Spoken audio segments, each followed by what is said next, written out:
tal, mi gente? Bienvenidos y bienvenidas a todos y todas. Pues hoy nos hemos trasladado a las instalaciones del Consejo de Comunicación para iniciar este maravilloso episodio de expresarse o quedarse. Bueno, ¿y por qué expresarse o quedarse? ¿A quién no nos ha sucedido alguna vez en la vida en que nos ha fallado los nervios, nos ha fallado la oportunidad de poder decir y de comunicar a algo algo que hemos sentido en el momento, tal vez por esa vergüenza, por el ambiente caótico, bueno, y un montón de situaciones que pueden suceder? Pues el día de hoy queremos compartirles a ustedes todas esas estrategias para poder vencer el miedo al hablar en público y también secretos y los tips que van a ser necesarios para que tú puedas superar eso. Bueno, y para eso yo soy el menos indicado, pues hemos traído a un invitado muy especial. Él tiene una formación en diseño y comunicación, pues ya trabaja 8 años justamente en estas hermosas instalaciones como es en el Consejo de Comunicación, y queremos agradecer su participación, su aprecio y también la oportunidad de compartir con nosotros parte de su aprendizaje. Pues señoras y señores, le damos la bienvenida al licenciado Andrés Yuksha, de acá del Consejo de Comunicación. Con ese aplauso. Muchas gracias. Bienvenido, Andrés.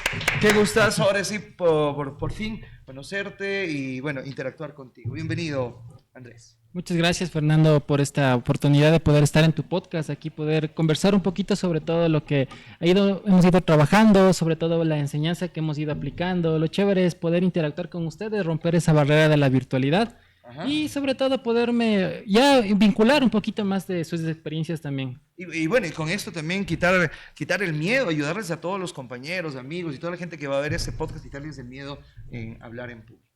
Y justamente en eso, mi estimado Andrés, bueno, para ti, ¿cómo defines esto del miedo de hablar en público? ¿Por qué sucede? ¿Por qué aparece? Déjame contarte que hay algo súper importante. Hace poco, cuando estuvimos iniciando con estos talleres, estos cursos virtuales, nos dimos cuenta que la glosofobia, que era un mal que nos afecta a todo el mundo, sobre todo porque tenemos miedo a hablar en público, tenemos miedo a la cámara, tenemos miedo a hablar, interactuar, a mover las manos. También a compartir lo que uno siente. Exacto. Creo que cuando algo es más espontáneo, cuando algo es más chévere, cuando algo fluye como entre amigos, entre conocidos, cuando hay esa oportunidad es más chévere porque te sueltas, hablas, rompes ese esquema, te olvidas de ese miedo que nos enseñaron todo el tiempo a que no hables, quédate callado, te van a decir algo. Entonces es una cuestión de ir hablando, interactuando y equivocándose. Bueno, y aparte lo que tú estás mencionando, el miedo de lo que ya la cultura nos va ya dejando, esos traumas también de familia, que dicen, no, de gana vas a hablar, no, mejor calladito, quedas más bonito. Claro. Desde ahí, ¿no? Comienza el miedo. Sí, el miedo comienza desde que te dicen, no vas a poder, olvídate, vas a fracasar, te están haciendo esto, vas a quedar mal, no hagas el ridículo. Entonces creo que el miedo comienza desde que uno se pone ese tapujo en la cabeza y dice, no, sabes que aquí me va a ir mal. No, la idea es equivocarse y aprender, o sea, es de arriesgarse a hacer este tipo de cosas que nos ayuda un poquito a interactuar, a conocer y sobre todo ver cómo te va, cómo te puede ir al fin y al cabo. Salir de esa zona de confort. Claro. Desde ahí. Desde ahí, claro. Ya, romper eso. Romper justamente ese paradigma de lo que la familia, lo que la sociedad, la cultura te ha dejado. Romper un poco más. Romper claro. eso. Bueno, bueno, desde ahí definiendo desde dónde nace el miedo y qué es el miedo, ¿cuáles son los errores más comunes que cometen quienes hablan frente a una audiencia para tener nervios? Los errores más comunes que suelen verse, primero es que no se prepara, o sea, no dominan el tema, están con esos nervios de que me va a ir mal. Creo que todo el mundo se olvida de respirar. Nuevamente voy a decir esa programación que uno tiene. Sí, exacto, te programas completamente, dices no me va a ir mal. Tal vez olvidarte un poquito de practicar, porque yo creo que cuando ya aprendes a improvisar es porque ya tienes una preparación previa, pero es esa idea, es no reprogramarse, es decir, ¿sabes qué? Y ahí tengo que ir empezando. Hay tips, hay muchas maneras de ir soltándose, hay maneras de poder ir conversando y eso te ayuda mucho. Y eso, el día de hoy, les vamos a entregar a todos nuestros amigos y amigas unos pequeños tips nada más. Claro que sí. Entonces, bueno, y con eso, empezando desde ahí, ¿cuáles serían las técnicas que tú recomendarías en tu experiencia durante ya estos 8 años de trabajar en el área de la comunicación? ¿Cuáles serían esas técnicas para poder ayudar a nuestros compañeros a controlar los nervios? Lo primero es aprender a, uno, como os dije, respirar. Creo que uno se olvida de respirar, el cortisol te sube, te pones nervioso, te pones rojo. Comienzas Los- también a a sudar, sudar. los nervios que te van ahí llevando para otro lado. Exacto.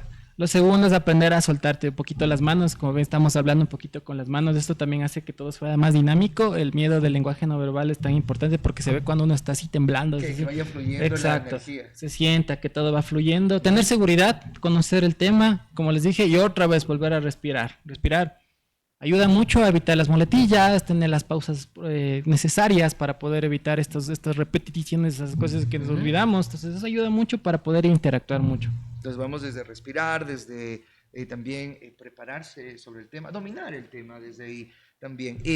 Pero tú hablas de las muletillas. Para mucha gente que nos está escuchando y compartiendo, ¿qué es esto?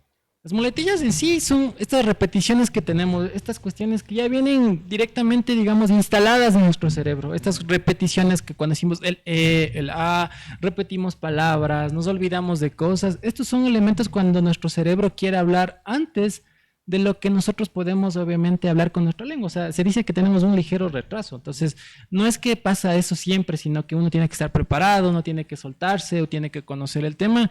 Y la manera más fácil de poder romper estas muletillas es el tiempo. O sea, aprender a pausar, hablar un poco despacio y quedarse callado un ratito para poder como que reafirmar la idea. Bueno, y a todos nuestros amigos que nos están viendo en este momento en el podcast, les invito a que nos dejen acá en la caja de comentarios también cuál ha sido su experiencia en hablar en público. Ustedes también tienen estas muletillas y si se las tienen, pues identifíquenos, cuéntenos cuál es la más frecuente. Porque, bueno, en mi caso, yo te puedo decir también que hay ocasiones que me gana sí, y a veces esos espacios, esos vacíos de poder repensar un poquito, a ver si es que estoy bien encajado en el tema. ¿Y cuál es tu muletilla? Creo que mi muletilla muchas veces es hablar muy rápido. Creo que tiendo a tener muchas ideas y creo que esas son una de las muletillas más fuertes que tengo. Trato de buscar palabras que se están muy centradas, así que trato de eliminar. Simplemente es como que la idea se centre más clara y ser más específica. Buscar términos más adecuados, más sencillos, no utilizar estos tecnolectos. Sí, la gente no te entiende, no te entiende. O sea, creo que hay que conocer el público porque el público muchas veces te va a decir, esta palabra te entiendo o me habló de esta manera, he hecho el... No, Changos, no. pero ¿será esto o Exacto. será otra cosa? Sí, esa es la verdad. Oye, ¿y qué herramientas ayudan a preparar una exposición o una conferencia más efectiva? Creo que lo primero que es que tú te relajes, lo segundo que tú conozcas el tema, que lo prepares, que vayas viendo ideas que puedes obviamente tú trabajar.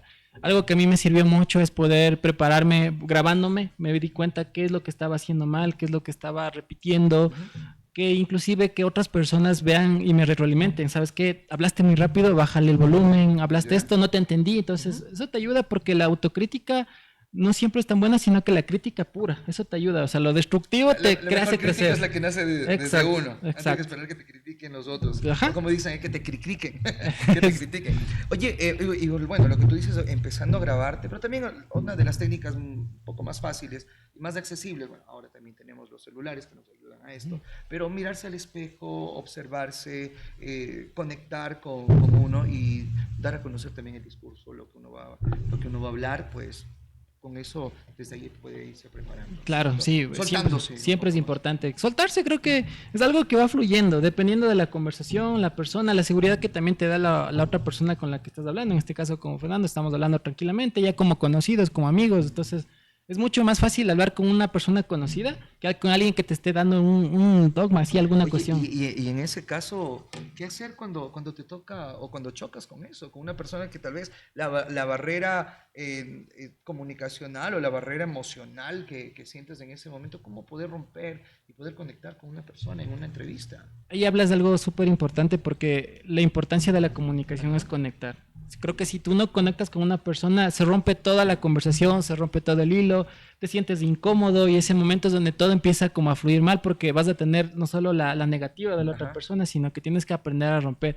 Si tú sientes que ya no hay una cuestión en la que puedan interactuar, Simplemente tienes que irle bajando un poco el tono y si sientes que la entrevista inclusive ya no va a ir a un punto, es agradecer muy formalmente, respetuosamente y dejar porque no va a fluir, vas a tener algo negativo o buscar como que romper. Por eso es importante conocer con quién hablas. O sea, a veces es bueno stalkear a la persona y decir, ah, mira, esa persona habla esto y esto le gusta, no sé, es hincha de este equipo, le duele que le digas esto. Entonces esas cuestiones sí te sirven mucho. Buscar esos Puntos de quiebre. Exactamente, esos puntos de quiebre para poder conectar con la gente. Ajá. Bueno, en este caso con el invitado. O sea, no invitar por invitar, ¿no? Exacto. También tener el tiempo adecuado. Bueno, y para finalizar, mi estimado Andrés, ¿qué consejos tú les brindarías a todos nuestros compañeros y compañeras que nos acompañan en este podcast sobre poder hablar en público por primera vez? ¿Cuáles serían 3 tips rapidísimos para aquellos que van a hablar por primera vez en público? Ya, chévere. Un tip primerito es prepárense.